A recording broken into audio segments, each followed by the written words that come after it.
Has your kid gotten into baseball or football yet? Okay, sorry. 7. Okay, if everybody could have their seats, please. We're going to call the meeting to order.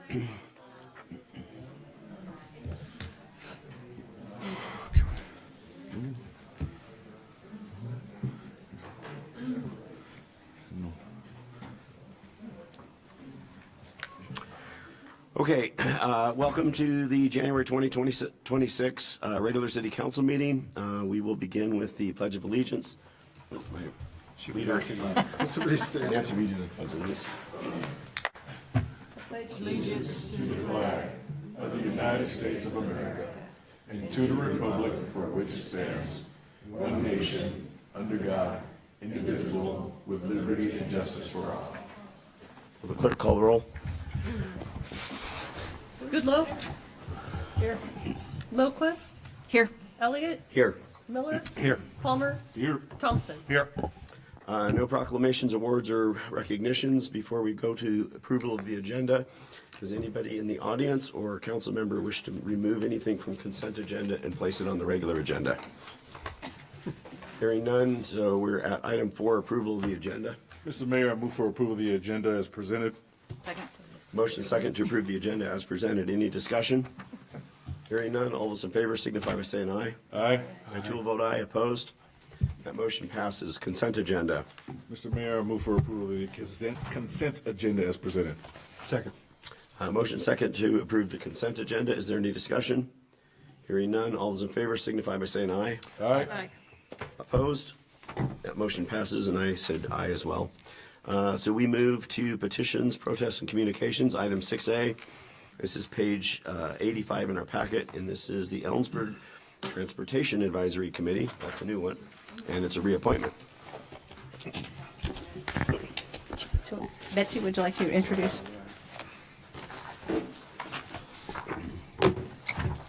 Good evening, Betsy Dunbar, Transit Manager for City of Ellensburg. And based on Jim Herson's decades of service within the city of Ellensburg as an attorney and judge, along with his interest in and dedication to the success of public transit in Ellensburg, we highly recommend the City Council reappoint Jim Herson to the Ellensburg Transportation Advisory Committee for an additional 3 years. Questions of staff for council? Does anybody in the audience wish to comment on this? Mr. Hinkle? Mr. Hurston is begging me not to say anything. Bill Hinkle for the record. He's turning red. I live out in the county. Jim Hurston is one of the finest public servants I ever served with in my entire life of public service. I think this is a big plus for everybody. I just had to throw them in there. And you all know I got nothing to gain. He's just an old friend. Thank you. Anybody else in the audience? Nobody online? Council. Mr. Mayor, I would just add one comment. Just as former chair of the PTAC and now ETAC committee, I did participate in interviewing Mr. Herson, and as it stated in the report that was put on the dais, I highly recommend his reappointment. He's an outstanding member of the committee and the community. Can we get a motion? I will do that, sure. What's some formal words here? Oh, let's see. It's reappointment for. I move that we approve the reappointment of Jim Herson to the Ellensburg Transportation Commission. Second. Committee. We have a motion second to reappoint Jim Herson to the Ellensburg Transportation Advisory Committee, renamed. That's why but it is a reappointment. Is there any discussion? Hearing none, all those in favor signify by saying aye. Aye. I too will vote aye. Opposed? That motion passes.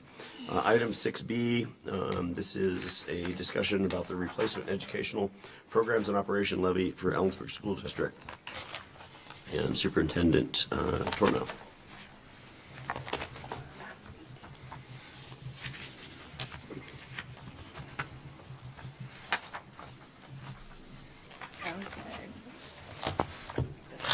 All right, and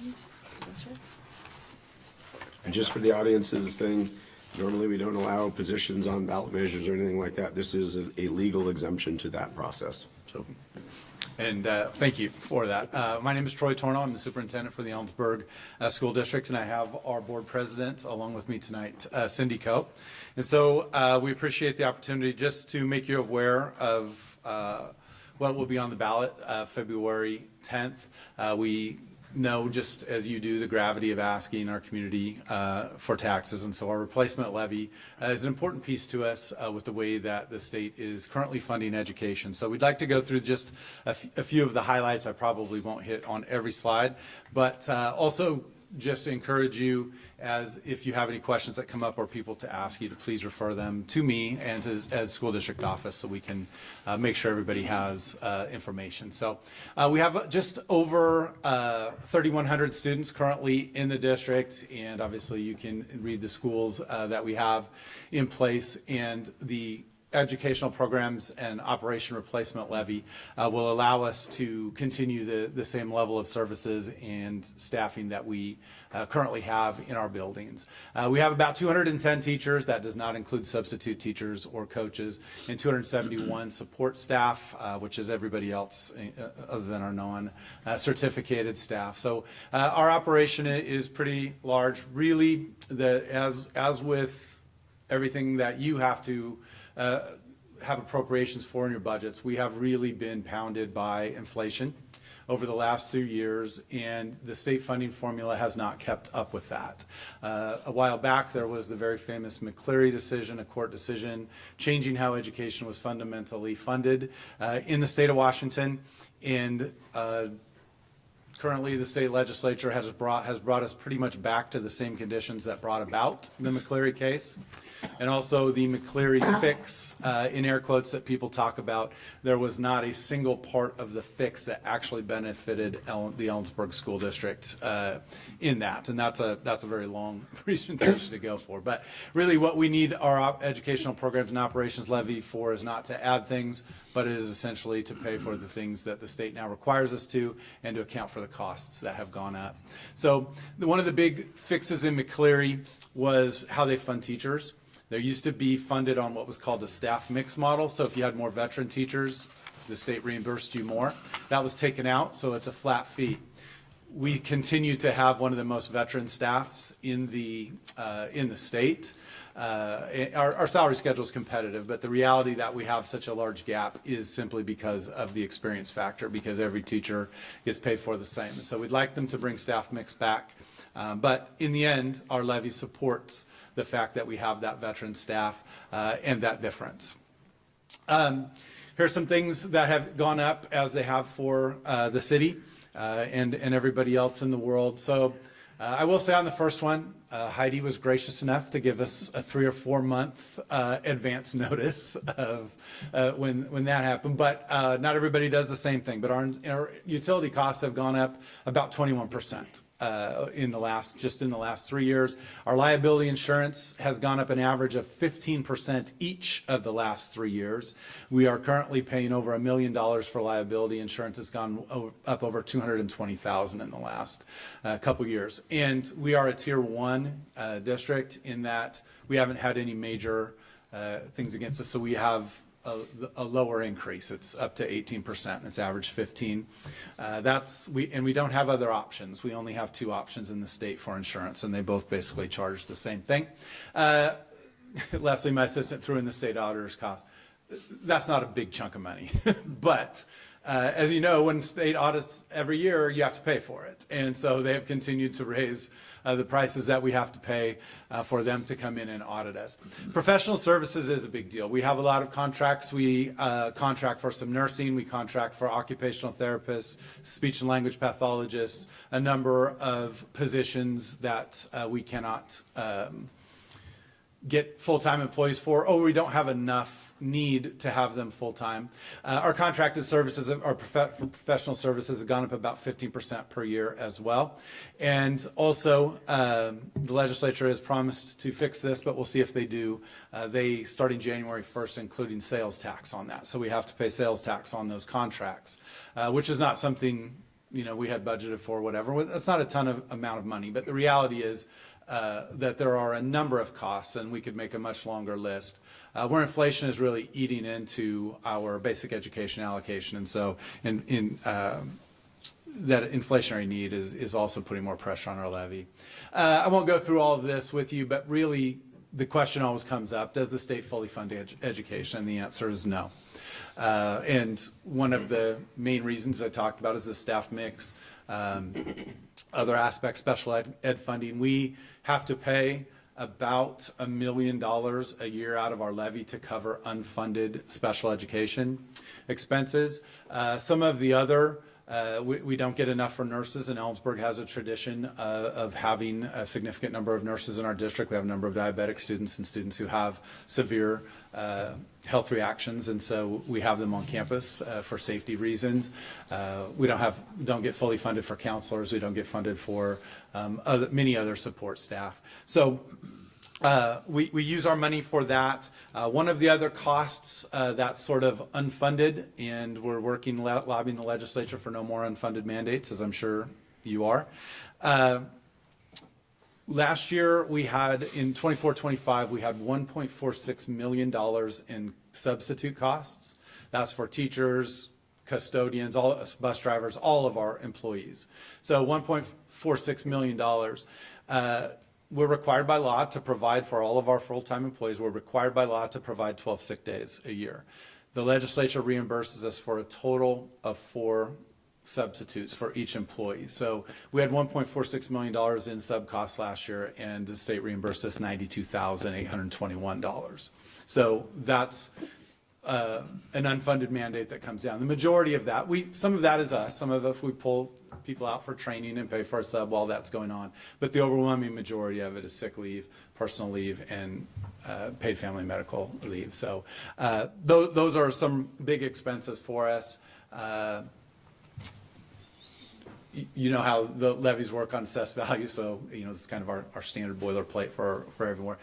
We are going out. The 4-year levy in 2022 was passed at a estimated tax rate of $2.50 per thousand.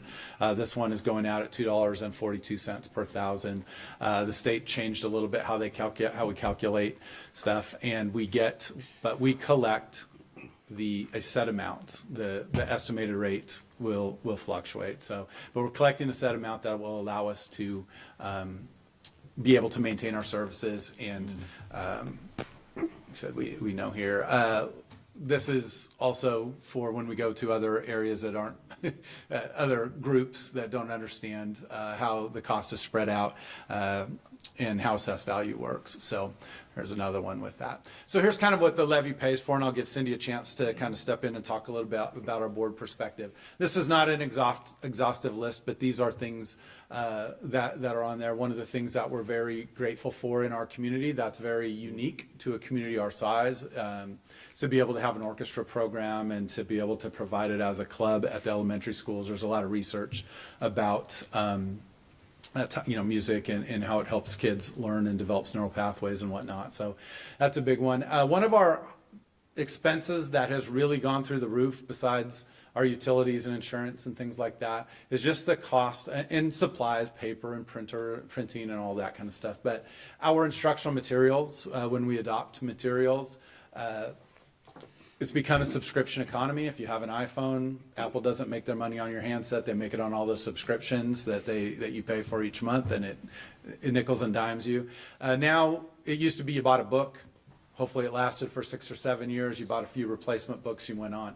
Now they kind of hold us hostage a little bit, the ed companies, and so you have to buy subscriptions to things to use it. So that 6-year adoption is actually is paid out over 6 years for that subscription cost. And so our instructional materials adoptions, we're being budget conscious while we do it, but they're about double what they cost us 6 years ago. So we see that in there. We do pay for some additional staffing. The deans at our elementary schools are currently paid for out of levy, so we have support for our principals to work with students on social and emotional behavior and things like that, and working through it. So we also expect that the federal government will be cutting our title funds.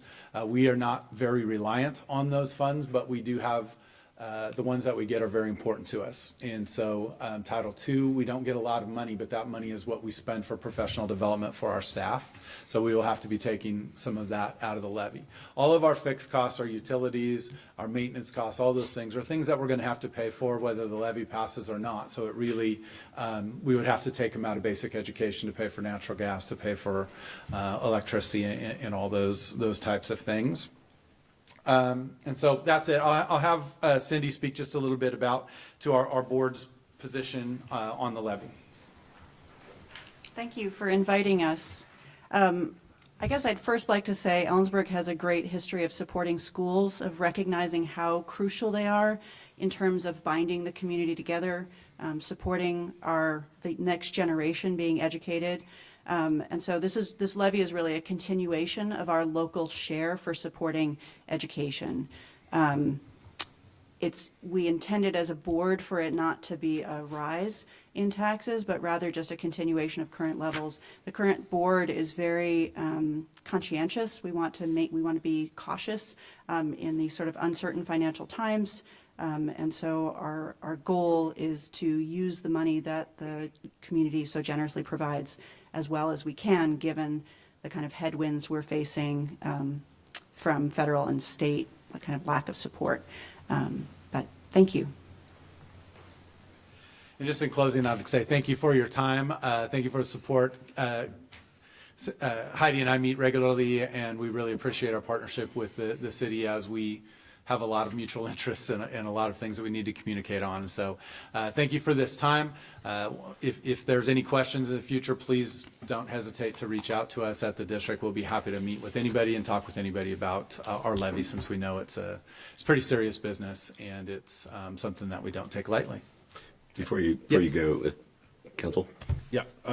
Thank you both for the information. Really good, important stuff. I got a couple of quick questions, if you don't mind. The Title II professional development, that's unfortunate. I'm just wondering, as far as for that professional development, does that impact, say, reoccurring certifications for staff, or what does that impact? No, that would be.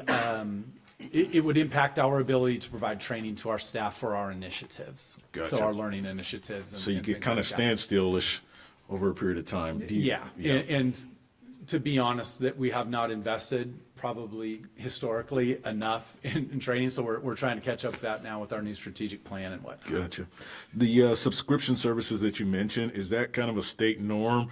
Is everybody kind of pigeonholed to that? Is there an opportunity to go back to books, or? No, it's a national norm. You buy the books, and then you have to buy the subscription to all the support stuff that goes along with it. And so it is a national problem. And Okay. in all honesty, we write our RFPs to get as little of that stuff as possible in it, but that's the business model of the educational industrial complex, so to speak.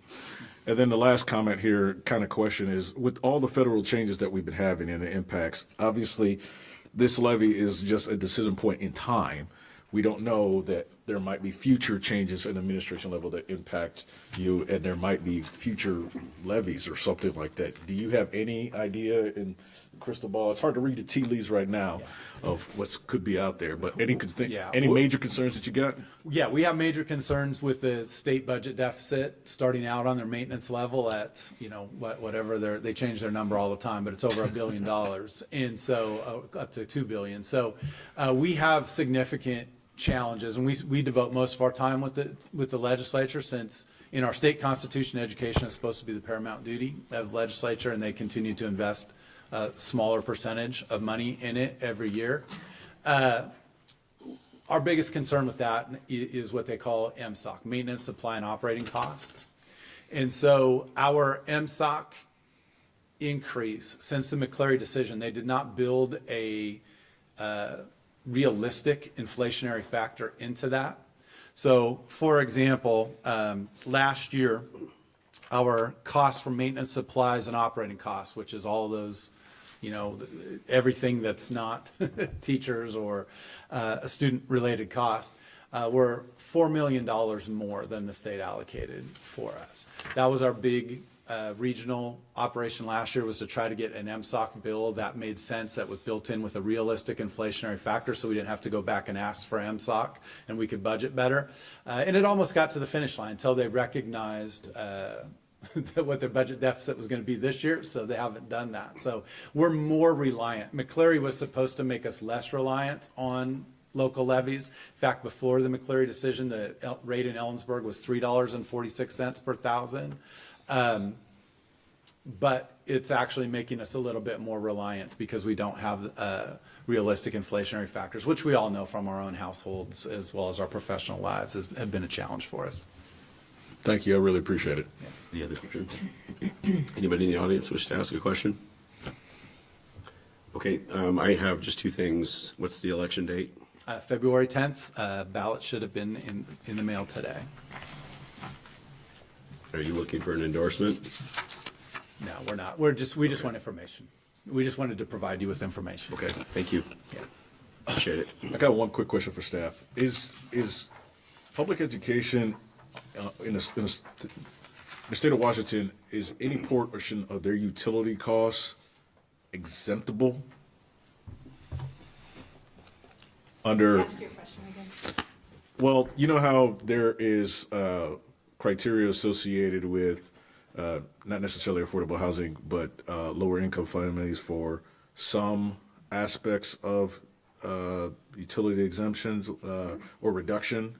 Is there anything out there from a public education standpoint? There- No, there is Okay, not. I didn't think so. I just, Yeah. so, yeah, everybody's eating the cost of utilities. So, yeah, I assume so, so. Thank you. Okay, thank you very much. Thank you. Item 7 is public citizen comment on non-agenda items. We have nobody online.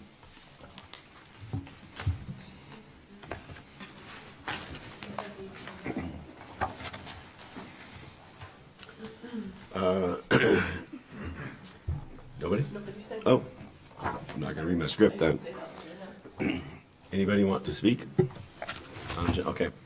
Item 8A is a closed record hearing, and I got 3-4 pages of just instructions here. I'm just making fun of you, it's not. Okay. So the purpose of this hearing is this closed record hearing is for City Council to consider the pertinent facts, applicable law, and make a final decision in the matter of application P25-115, which was submitted by Joel Greer, owner of Solar Dollar LLC, to rezone parcels 952909 and 952910 from commercial highway to light industrial. The closed record hearing is now open. We ask for your cooperation in the following. This is a closed record hearing. There's already been an open record hearing before a hearings examiner where evidence was submitted and testimony received. Under state law, there can only be one open record public hearing allowed in this proceeding. The closed record hearing means council bases its decisions only on the record developed at the public hearing previously held before the hearings examiner. No new testimony or introduction of new material or evidence is allowed. Only city staff and those persons who already participated in the open record hearing, either through written comments or oral testimony received by the hearing examiner, can participate in the closed record hearing. Those who can participate, if they choose to do so, are Joel Greer. Comments or arguments must address only the record already established during the previous open record hearing before the hearing examiner, and be directed to the issue of whether the hearing examiner's decision should or should not be adopted. If anyone present comments that are not based on facts on the record, got lost here. Anyone may make objections. If an objection is made, the person speaking will stop until the issue or objection is resolved. We are recording the hearings of these proceedings.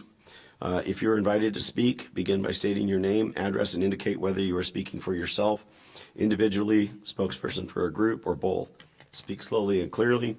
One person can speak at a time, and questions of staff are to be directed through council. The City Council seeks to conduct this hearing in a manner that is fair and unbiased in both appearance and fact. Therefore, I need to ask some questions of council members. Does any member of the council have an interest in this property or issue? No. No. My answer is no as well. Will any member of the council obtain any financial benefit or financial loss as a result of the outcome of this hearing? No. My answer is no as well. Does any council member believe he or she cannot conduct this matter in a fair and objective manner? No. My answer is no as well. Has any council member engaged in communication with opponents or proponents regarding the issue outside of the public hearings process? No. My answer is no as well. Don't need to read the rest. Is any council member employed by a party which has a direct or indirect interest in any property, the value of which will be affected by the decision in this matter? No. My answer is no as well. Will any council member be employed by a party for which the potential employment may result as a result of the decision in this matter? No. No as well for me. Is any council member a member of or involved in such associations or organizations, whether formal or informal, which has taken a position on this application? No. My answer is no as well. Is any member of the council member's family or any person for which they have a social relationship an advocate or witness who has provided oral or written testimony or argument in this matter, or will provide oral or written testimony or argument in this matter? No. My answer is no as well. Is there anyone present at this time who objects to my participation or any member or any council member's participation in these proceedings on the appearance of fairness grounds? No. That's not you. Oh. That's the audience. I've done that before myself. Okay. We'll count that, though. Thanks for the confidence, though. All right. Before we hear from the audience, is there a staff report?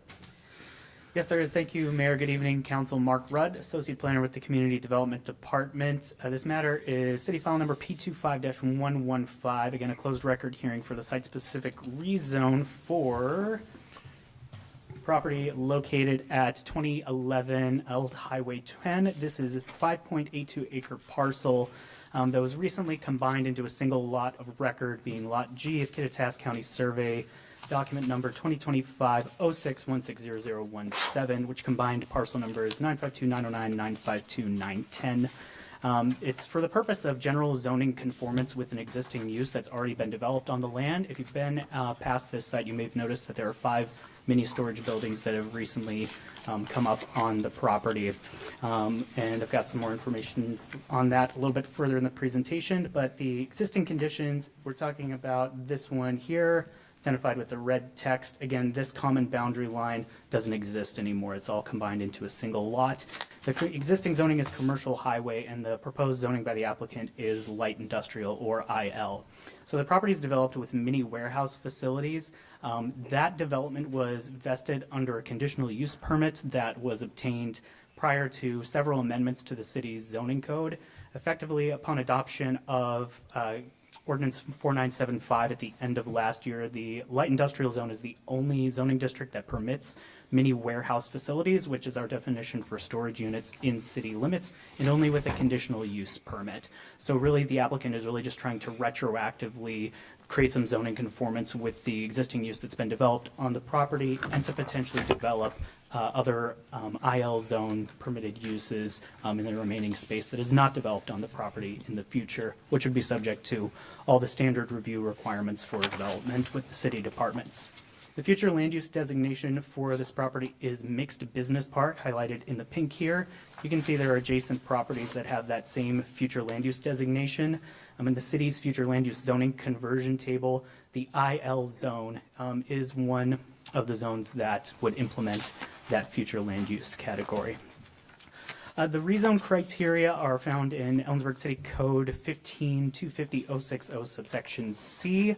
I won't go through these in a ton of detail, but I did want to highlight criteria 1, which you folks can find on page, I pulled it out and then I didn't have it, page 91 of your packet this evening. That again goes through those details of kind of the history of the entitlement for the conditional use permit and the subsequent ordinances that have been adopted by council that created this sort of mismatch between the entitlement they'd received with the conditional use permit, the development that hadn't been put up yet and is now on the property with the amendments to the zoning code. So the timeline's a little funky, but it's all spelled out under criteria 1. So suffice to say with all that, that a number of changes had happened both on the property and within the text of the city's zoning code since the original imposition of the CH zoning designation on the property. So again, this trying to kind of right the ship in a way with the existing developed use that's on the property. Like I said, I'm not going to go into detail on the rest of the criteria unless there are questions. I believe they are all identified pretty clearly in the staff report, which can be found on pages 88 through 94 of your packet. With that, the hearing examiner held an open record public hearing on December 16th of last year. There were no public testimony received at that time. He recommended approval of the rezone request as it was presented from CH to IL with no recommended conditions of approval. We received a written comment during the comment window from another city department, and then we also received one after the public comment period had closed from a party of record, which was added into your guys' packet, but was sort of informally incorporated into the record. And so with that, the staff do recommend the adoption of the hearing examiner's recommendation that was found in his findings and reports for P25115 as presented with the suggested motion and action on page 88 of this evening's packet and the first reading for ordinance 4980. And with that, I'm happy to stand for any questions. Actually, we're going to move on first. Okay. Does the applicant's representative, Mr. Greer, have any arguments or comments they would like to add? Do you have anything to add? I do not. Okay. And obviously the applicant doesn't have anything. Council, do you have any questions of the applicant's representative or staff? No. Okay, thank you. Before closing the public hearing, advise everyone present, we reserve the right to reopen this hearing for additional questions or take additional comments later tonight or at a continued hearing if needed. The public comment portion of this hearing is now closed. Council may begin its decision or its discussion and deliberation in this matter. Mr. Mayor, I'll move to approve the rezone application request P25-115 to rezone parcels 952909 and 952910. Lot G of Kittitas County Auditor's File to light industrial and adopt the hearing examiner's findings of fact, conclusions of law, and decision, and to conduct first reading of ordinance 4980. Second. Did that without taking a breath. We have a motion and second to approve the rezone application P25-115 and adopt the hearing examiner's recommended findings of fact and conduct first reading of ordinance 4980. Discussion. Is there anybody in the public? Not on this one? Okay. Motion or so all those in favor signify by saying aye. Aye. I too will vote aye. Opposed? That motion passes. An ordinance of the City Council of the City of Ellensburg, Washington relating to zoning and amending Title 15 of the Ellensburg City Code by changing the zoning classification of certain property within the City of Ellensburg from commercial highway CH to light industrial IL.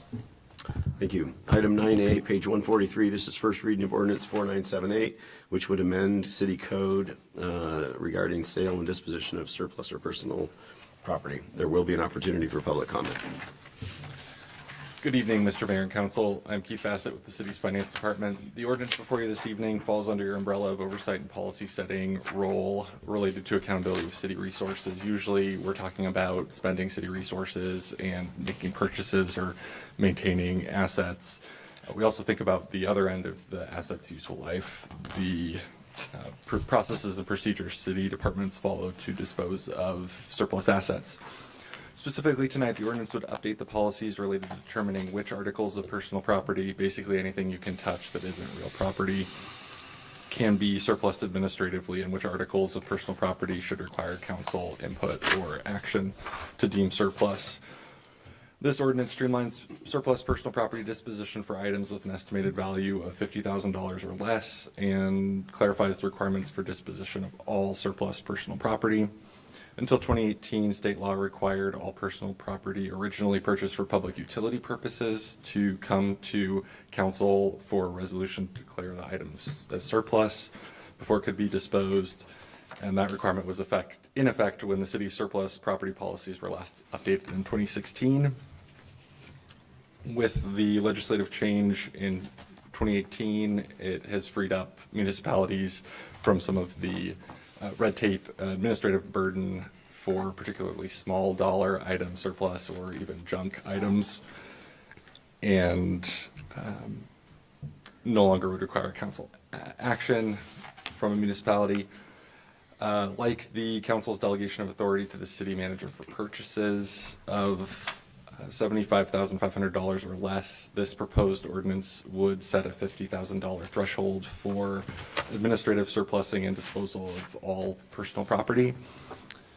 Although it is anticipated that the administrative efficiency and requiring less items to come before you for review and approval will save some time and energy, if not dollars, it is possible that the reduced timelines would allow the city to realize additional dollars from timely disposition of the items. Several sections of Chapter 2.07 of Ellensburg City Code relating to disposition of surplus personal property are unchanged by this ordinance. Specifically, policies related to intergovernmental transfer of personal property over $50,000 in value, policies related to disposition of confiscated, forfeited, and released firearms, and policies related to sale of surplus personal property to council members or city employees are unmodified by the ordinance. Staff recommends first reading of ordinance 4978. Happy to answer any questions. Council, questions of staff? This is more for clarification for any of the members of the community that may be here. So just as an example, Keith, last year when we had a surplus of, I think it was facility cars or service vehicles or things like that, in that case, if you had, say, 2 vehicles and the summation of that was below 50,000, that would allow you to bulk them together as part of that surplus. Whereas if you had a bulk of, say, 5 cars that were over the value of 50,000, that is where it would have to go to essentially a hearing. The intent of this is that each individual item value. Gotcha. As long as each individual vehicle or piece of equipment was $50,000 or below, it would not require council action. All right, thank you. I appreciate that. Any other questions? Anybody in the audience? Anybody online? Council. Mr. Mayor, I move first reading of ordinance 4978, amending Ellensburg City Code, Chapter 2.07, sale or disposition of surplus personal property. Second. We have a motion second to conduct first reading of ordinance 4978. Any discussion? Hearing none, all those in favor signify by saying aye. Aye. I too will vote aye. Opposed? That motion passes. An ordinance of the City Council of the City of Ellensburg, Washington, amending Ellensburg City Code, Chapter 2.7, sale or disposition of surplus personal property to clarify policies and align with state requirements. Item 9B, Resolution 2026-03, allocation of 2026 lodging tax funds. There will be an opportunity for public comment. This is page 149. Good evening, Kelly Vandenberg with the City of Ellensburg, Arts and Economic Development Manager. Lodging tax is a 4% tax assessed on lodging of rooms. The funding is intended to be used to promote tourism activities, and that's what we're recommending for you tonight. In item 9B, the resolution of 2026-03 is really looking at the allocation of the consolidated lodging tax funds. And when we look at the consolidated lodging tax funds, the municipalities are assigned 13% of our lodging tax to consolidated lodging tax grant funding. Our designated amount for 2026 is $259.12. In the application cycle for 2026, we had just under $1 million in request from 29 applicants with a consolidated lodging tax pool of $480.8 available dollars in funding. You have listed in the staff report the number of 25 different applications that were recommended for approval by our consolidated lodging tax through a process held on November 14th of presentations of the applicants that came forward and were voted on in a public forum. So I request this evening on behalf of the Ellensburg Lodging Tax Committee for council to move to adopt Resolution 2026-03, approving the allocation and distribution of the 2026 lodging tax funds for special events and projects as presented. Questions of staff? Anybody in the audience? Okay, motion, please. I move to adopt Resolution 2026-03, approving the allocation and distribution of 2026 lodging tax funds for special events and projects as presented. Second. Motion second to approve Resolution 2026-03, which is the allocation of the 2026 lodging tax. Is there any discussion? Hearing none, all those in favor signify by saying aye. Aye. I too will vote aye. Item 11A, page, that passes. Item 11A, page 154, this is the 2026 professional services agreement between Ellensburg and Kittitas County Chamber of Commerce for Tourism and Visitor Center Services. There will be an opportunity for public comment. Kelly Vanderberg again, Arts and Economic Development Manager with the City of Ellensburg. I do want to apologize. Amy McGuffin was going to be here this evening. Unfortunately, she is ill, so we are going to reschedule her presentation, annual presentation to the council in March. However, it is my pleasure to really present this evening the 2026 Professional Services Agreement between the City of Ellensburg and the Kittitas County Chamber of Commerce for Tourism and Visitor Center Services. Over the course of the last 2 years, we have seen a significant enhancement of the partnership between the Kittitas County Chamber of Commerce and the City of Ellensburg, as well as partners throughout the other economic development organizations throughout the city, specifically the Ellensburg Downtown Association. Within the Chamber's scope of work in 2025, they took on enhancing the social media management within their tourism campaigns with a significant increase in activity, community activity.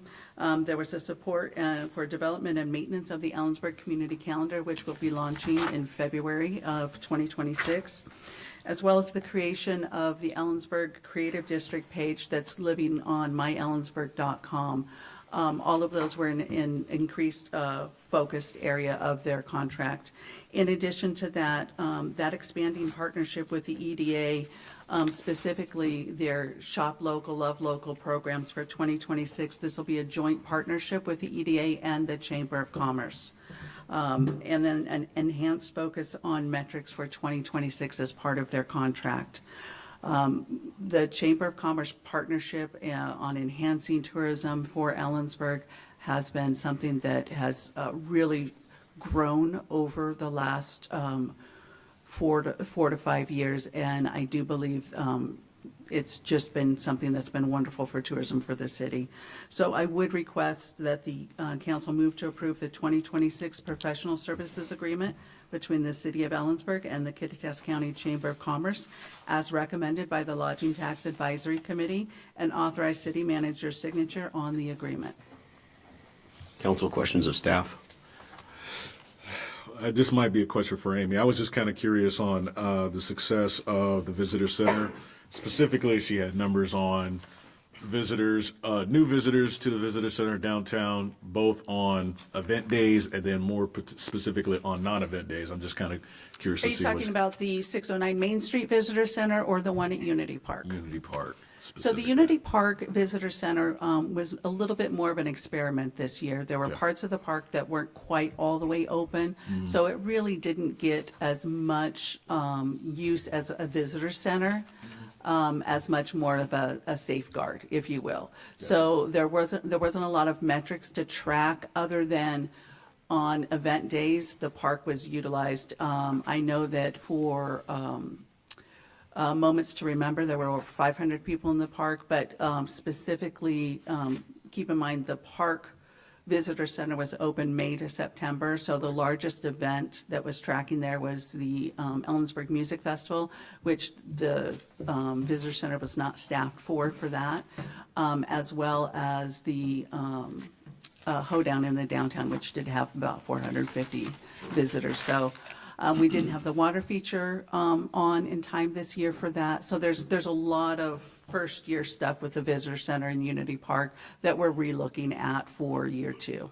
No problem. I still also want to know kind of the volume of people at the other location, just to kind of understand what's I happening. can get those to you, actually. That's so we get in addition to the annual report, we get a monthly report as well as a quarterly report from the chamber as part of the metrics. So I can get those numbers to you. Yeah, I would love to know who's coming in from outside the community to visit our beautiful town. Yeah, most of the time, just depending on certain times of years, most of the visitors will come and get a tree permit, for example.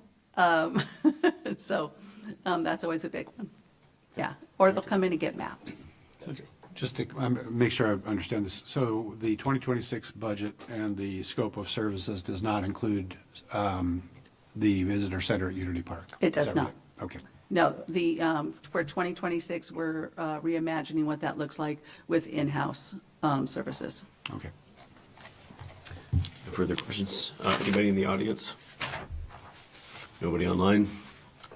Council, a motion, please. Mr. Mayor, move to approve the 2026 professional service agreement between the City of Ellensburg and Kittitas County Chamber of Commerce as recommended by the Lodging Tax Advisory Committee and authorize city manager's signature on the agreement. Second. We have a motion second to approve the 2026 professional services agreement between the city and the Chamber of Commerce for tourism and authorize the city manager's signature. Is there any discussion? Hearing none, all those in favor signify by saying aye. Aye. I too will vote aye. Opposed? That motion passes. Item 11B, page 177, Pathways Place amended and restated affordable housing agreement. There will be an opportunity for public comment.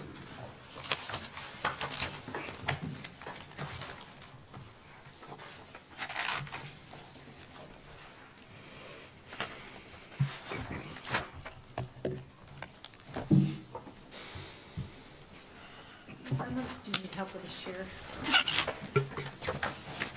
Sorry. Oh, wait, maybe, okay, you got it. Thank you. All right.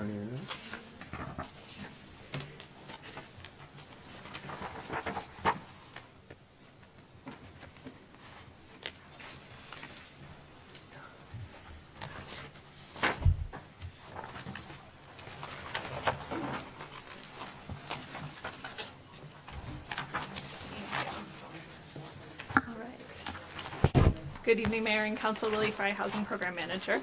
Before you tonight is an amended and restated affordable housing agreement and related loan documents for the revised scope of development at the Pathways Place project.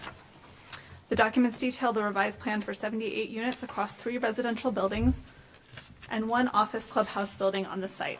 Half the units will be reserved for households with incomes up to 50% of the area median, and the other half will be reserved for households with incomes up to 30% of the area median. When complete, this project will represent a more than 11% increase in the city's overall affordable housing unit supply. As you may know, our housing allocations for the periodic update process indicate that we need to plan for about 85% of our new housing units over the next 20 years to be affordable to residents with incomes up to 50% of area median income, which is the hardest to fund and typically requires funding from a variety of sources, like the Pathways project. This project is an important step towards these challenging targets. HopeSource and their development partners have additional set-asides in their contract documents with other funders, such as reserved units for veterans and formerly homeless, in addition to the city income and population group requirements. These have not changed since you last discussed this project in February 2025. The documents include an amended covenant, which will serve to secure the Connecting Housing to Infrastructure, or CHIP funds, and the potential traffic impact fee waiver that is part of item 11C tonight. These document revisions have taken time to come to you due to some of the requirements of the tax credit financing that this project uses, which requires the funds previously contributed by the city and the CHIP program funds, for which the city is a pass-through from the state, to be issued as a loan to the project. No loan payments are planned, and the city would have discretion to forgive the loan balance at the loan's term. The city is planned, the developer is ready to move forward with their additional funding closings, and all building and public works permits are ready to issue, with a final payment of outstanding fees. The revised project aligns with the city's initial goals in funding this property acquisition and the city's housing action plan adopted in 2021, which has a goal of preserving and creating income-restricted affordable housing units. Staff recommends authorizing the city manager to sign the amended and restated affordable housing agreement and all related documents for the Pathways Place project as presented or in substantially similar form. The developers have provided these project renderings. And I'd be happy to answer any questions you have. And we also have a couple members of the Pathways Place team, including Bill Hinkle from Hope Source and Tony DeGuano from Stewardship Development, in case you have any questions that are better suited to them. Council, questions of staff or Hope Source? Lily, I appreciate the information. Just a couple quick questions, just to jog my memory on this. The breakdown of the 78 units, was that always the split, the 39 for 30% and 39 for the other? For some reason, I thought it was a different percentage, and I apologize. Was that? That's what we've seen. Okay, all right, then it's just my forgetful memory. And then on page 22 is a breakdown on the types of units, the studio, the one bedroom, the two bedroom. That didn't change in that 78 unit breakdown, did it? Not the 70, not since you've seen this as a 78 unit project. Okay, all right, so the amount of studio versus one bedroom versus two bedroom has been the same, okay. Question, can you restate, so this is an 11% increase in Ellensburg's total affordable housing units. And what was the state requirement? The state requirement is a little bit different, so that's for our periodic update planning process. And this is for moving forward this next year, we're supposed to allocate We, a certain, we have to plan for land capacity to meet the different housing income band needs that are allocated from the Council of Governments. And under those figures, actually 85% of the Ellensburg total, so for the next 20 years, are up to 50% AMI. So basically, our housing allocation for that 20-year planning process is very heavily skewed towards very low-income residents. that sounds pretty incredible that that 85% of new housing would be under 50%. That we need to have land capacity for that. But Land that's somewhat capacity for that, not necessarily build. correct. It's still the private market that Okay. provides that, and a separate kind of analysis that goes into that. Okay. So this 78 unit project is separate from the Knights Inn project, correct? No, this is the Knights Inn project. This So is that in- forward building is the renovated Knights Inn, so that's where the number. So initially, the Knights Inn was going to be renovated, and then this is the revised version of that project. So the Okay, Knights Inn. so they're not two separate funding mechanisms. I thought Knights Inn was funded We differently. previously provided the funding for the purchase of the property. We're not providing any additional funding with this agenda item. This is just restating with our documents, and then you'll have the opportunity to provide some additional funding in the next item. Okay. Any further questions? Anybody in the audience wish to? Oh, I'm sorry, Josh. Just one quick one. Is any part of this project going to provide services, say, that was similar to the sleep center that there was a lot of pushback on? Is this all permanent housing? Yes, that's my understanding. Would you like to add anything, Bill? No, permanent housing, yes. Okay, thank you. Anybody in the audience wish to speak? Anybody online? Okay, council, a motion, please. Mr. Mr. Mayor, I move to authorize city manager to sign the amended and restated affordable housing agreement and related documents for the Pathways Place project as presented or in substantially similar form. Second. We have a motion second to authorize the city manager to sign the amended and restated affordable housing agreement for Pathways Place project as presented. Is there any discussion? Now, I would just add, it was stated in the staff report, the sentence that jumped out at me was just commenting on the fact that projects like this require layered funding that can be slow to finalize. And I think we've heard a lot of people complaining that this is taking too long, but I think the reality for a project like this is that we need time and we need committed partners. So thank you to everyone involved, I would say. Yeah, I can't imagine how complicated it is to pull that many different funding sources together, and they all have their own criteria and agenda. So, good job. Okay, we'll vote. All those in favor signify by saying aye. Aye. I too will vote aye. Opposed? That motion passes. Oh, that was 108 pages. Now we're going to 11C, which is the Pathways Place traffic impact fee exemption and water and sewer connection fee waiver request. There will be an opportunity for public comment, and again, this is page 285. I promise I've read every page of that multiple times, so thank you. So good evening, Mayor and Council. Lily Fry, Housing Program Manager again. Related to the previous item before you, next is the approval of two types of fee waivers for the Pathways project. Hope Source requested exemption of traffic impact fees under City Code 1404050 and waiver of water and sewer plant impact fees and water meter fees under City Code 930040. The Director of Public Works has reviewed and determined that the requesting project is eligible for exemptions under these code sections. Eligibility is based on affordability at no more than 80% of AMI for traffic impact fees and no more than 60% of AMI for rental properties for water and sewer plant impact fees and water meter fees. The Pathways project offers better affordability than our low-income housing definition for fee waivers require, with units available affordable to households with incomes up to 30% and 50% of AMI, as we discussed previously. The Affordable Housing Covenant, approved in item 11B, secures the traffic impact fees and specifies the required use of these buildings as affordable rental units at the appropriate income levels. The note and deed of trust attachments to the amended and restated Affordable Housing Agreement include the loan amounts under the Connecting Housing to Infrastructure, or CHIP program, of which the city's fee waiver reimbursement is a part.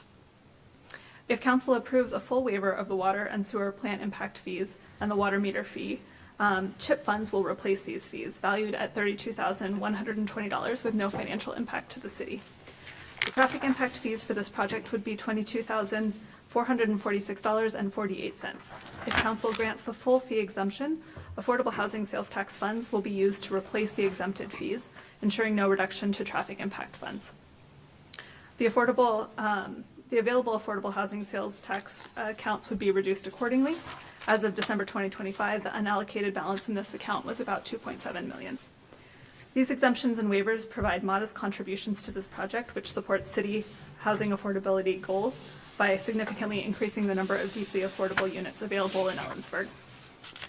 Staff recommends approving full water meter and water and sewer plant impact fee waivers and traffic fee exemptions for Pathways Place and approval of the necessary budget adjustments.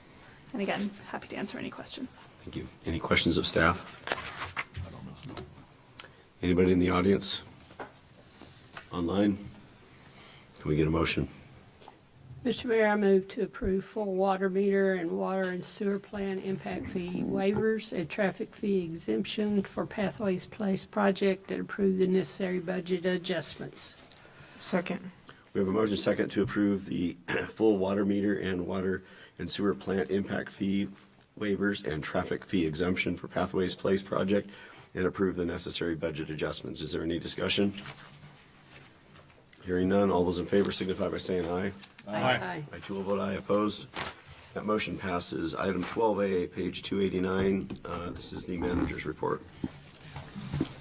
All right, good evening, Mayor and Council. Heidi Berenstern-Away, City Manager. couple of items to note in the manager's report.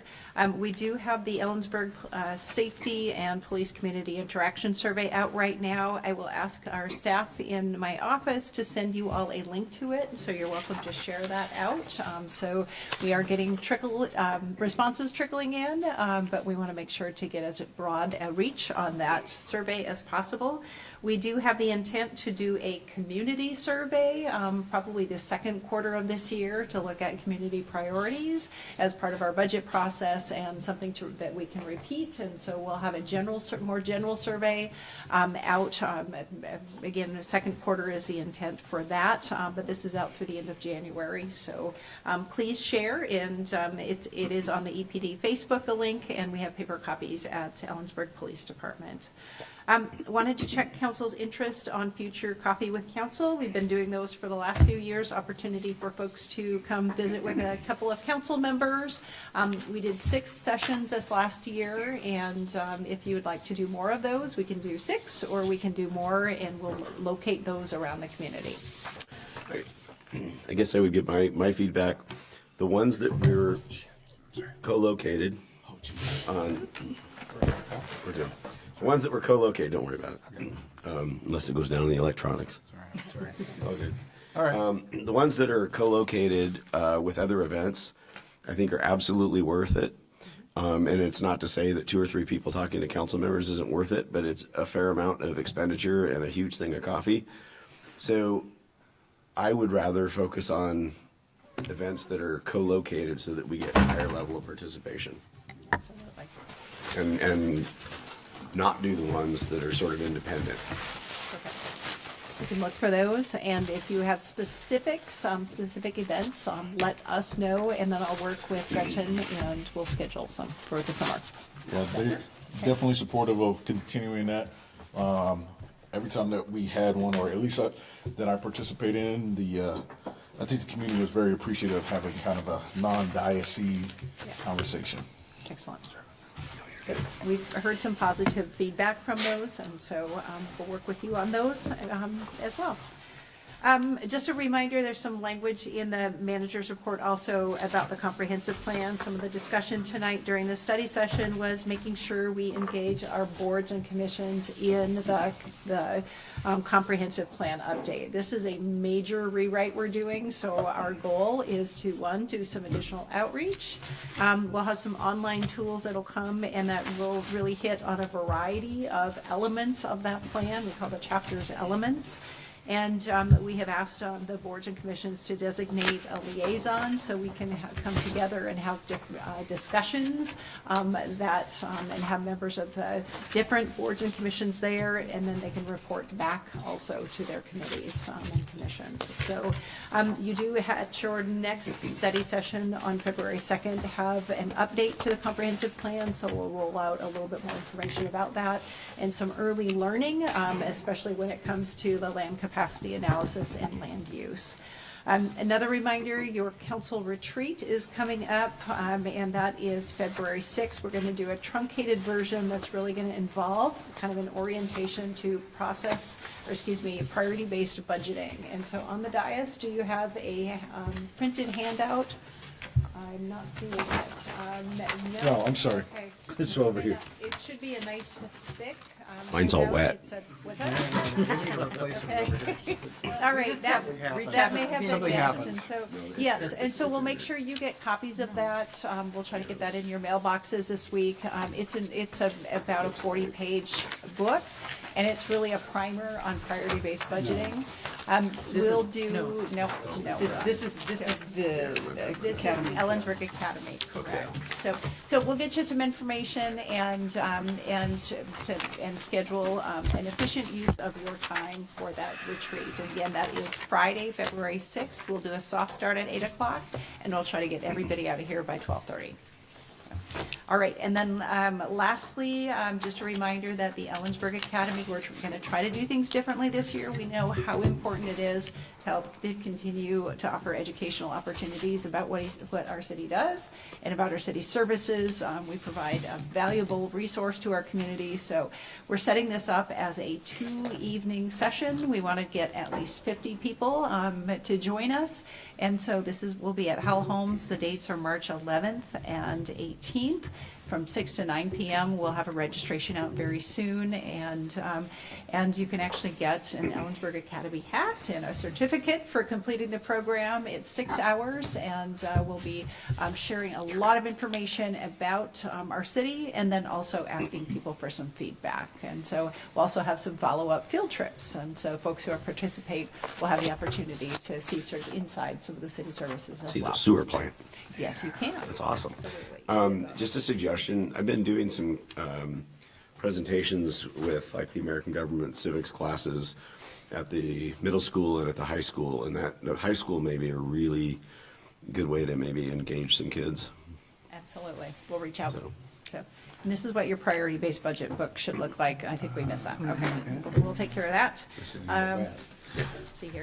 And just so you know, we are continuing, we met with the Department of Commerce and continuing the prep work for the feasibility study for the Public Facilities District, so ongoing discussions. The Parks and Recreation Commission, Councilmember Thompson might fill you in on that. And so again, the information is rolling into the boards and commissions as information comes back for all of our planning for our comprehensive plan elements. And one last item, and that is Nicole Klaus, our Public Information Officer, just put together kind of a fun recap of our city communications for 2025, and you'll also see that on the dais. That is fantastic. Thank Yes, Nicole for that. That is absolutely. awesome. Wonderful. Okay. I think this is great to have at Coffee with Councils for those people that have questions about this kind of stuff. Wonderful. This is Wonderful. awesome. And we will be doing a mailed report this year, so our departments are pulling together that full version of the year in review for all the things that we do. We'll condense that into a mailed report, and everyone in the community will get our report back in their mailbox. So, and that is all I have for this evening. Thank you. Councilmember Lowquist. I sent around, but I want to make the public aware too, the Mid-Columbia Fisheries is having a lecture series. It's all Zoom, so you don't even have to get out of your pajamas to go to it. 7 p.m. February 18th, they're talking about the lower Kittitas Valley floodplain. So our neighborhood, I'm not sure who's presenting, but it might be worthwhile to attend. I passed the Airport Advisory Commission to Josh. They do have vacancies on that commission. It's a county commission, so you have to apply to the county. But in particular, if you have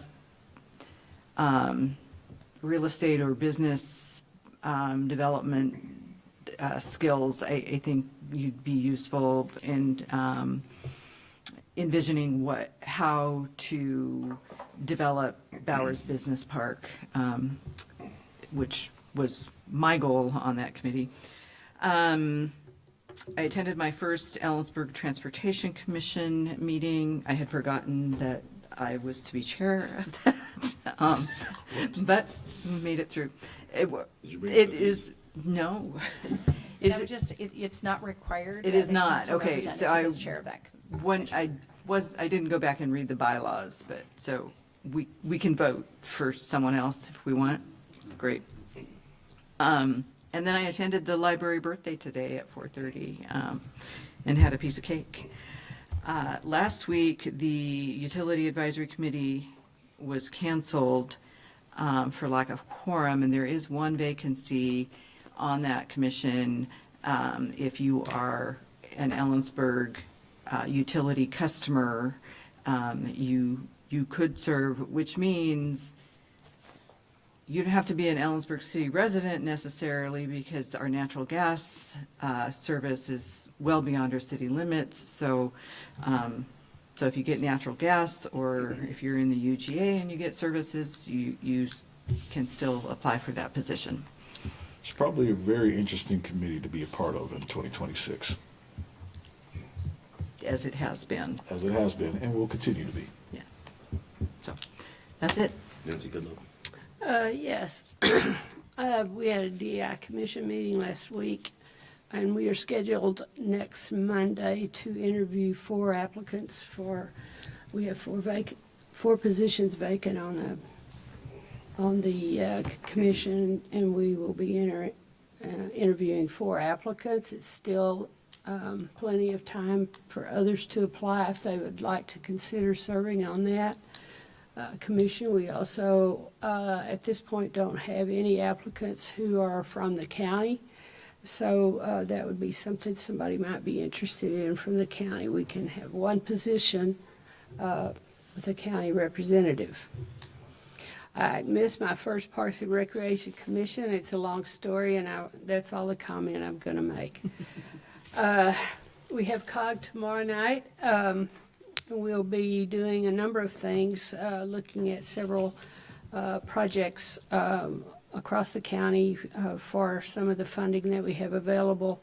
But we'll also be finalizing the job description and the advertisement for the executive director position for the economic development, and hope to have that out, have that finalized tomorrow so that it can be posted and the search can start.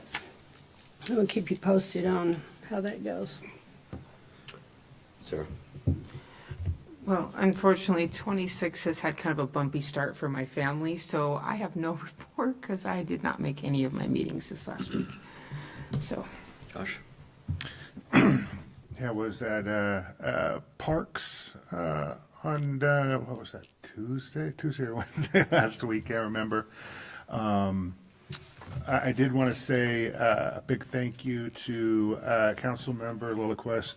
We sat down for close to an hour and a half today going over the Airport Commission, and it's amazing the volume of information that's there, and Nancy definitely put me on a good course towards picking that up and learning, and also helped kind of frame maybe a couple of different ways that I can take my own career skill set and apply it to the commission, hopefully be a positive impact on that. So thank you. We had Affordable Housing Commission last week. We also had a joint session with Planning Commission. Thank you. And great meeting on some opportunities to continue to remove barriers when it comes to affordable housing, whether that's applications or zoning. And so good stuff that we'll get into in 2026. So thank you to the staff for assembling that joint meeting. And then Affordable Housing Commission did have a couple of recommendations for funding, which will come up to City Council here in the month of February. So we'll look on the lookout for that. And then as far as Law and Justice, Utility Advisory, Steer I-90, Kittitas County Solid Waste, and Yakima Basin Fish and Wildlife, no updates because those are all future meetings. Speaking of which, are you gonna be there tomorrow? Yeah, but Zoom. Okay. I'm gonna Zoom in. I'm also a conflict, so I'll Zoom in when I can, but I'm glad you'll be there. Okay. Okay. Let's see, it highlighted my week. Let's see, other than spilling water over the mayor.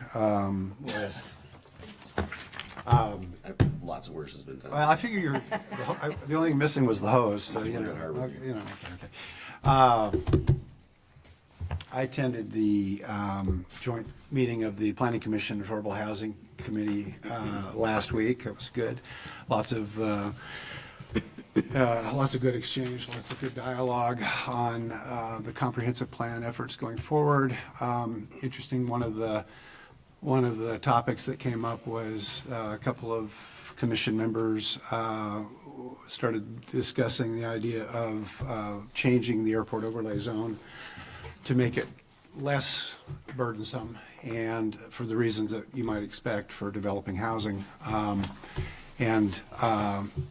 That'll be something I think that staff and the commissions will be taking a look at. My unsolicited advice after the meeting to staff was, don't take that on lightly. That is not something you want to pull in at the last minute in the comp plan. I've written code. I've in fact written parts of that code as amended and done mapping. And it is, aside from being jointly adopted by the county, it is a hornet's nest trying to go in and make subtle changes to it. So, you know, buyer beware. If you get in, it's pretty, people say, well, it's easy. You just go tell the FAA what you want to do. It's not, one, the FAA doesn't have anything to do with it. Two, it's a state code issue. Point is, it's worth taking a look at, but be careful. My take is increasing the density under the flight path is not probably a good idea. Yeah, exactly right. And there's a reason why the state of Washington has created the guidelines to do this and so on. So, and then other than spending 2.5 hours in the dentist chair last week, which I imagine is going around, it was a great week. Thanks. Met again with DDAC Committee, the Developmental Disability Advisory Committee. I have focused them very strongly back towards our affordable housing resources and the new ETAC process and planning efforts, because both housing and transportation inside the city of Ellensburg serve at least a portion of their clientele directly. So if those committees or commissions are getting lots of attention, you can thank me. I went to a mayor's lunch up in Roslyn, and it was remarkably productive.